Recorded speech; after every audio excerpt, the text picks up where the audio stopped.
ఈ గ్రహణకాల సమయంలో ఎవరైతే ప్రధానంగా కూడా ఈ గ్రహణం సంభవిస్తున్నదో ఆ నక్షత్ర జాతకులు మాత్రం బయటకు వచ్చి ఆ గ్రహణాన్ని వీక్షించరాదు. హ్మ్. అది సాధారణంగా అందరికీ అవును. సరిగ్గా తెలిసింది. అవును.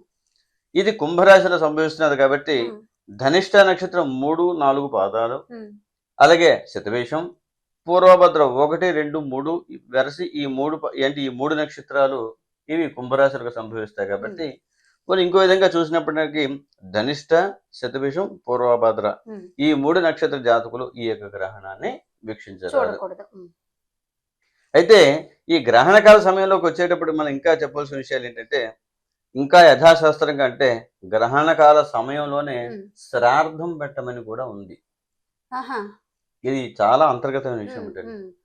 కానీ గ్రహణకాల సమయంలో శ్రాద్ధం పెట్టడం అంటే చాలా హ్మ్. అసంభవమైన విషయం. హ్మ్. ఆ సమయంలో వంటలు వండాలి.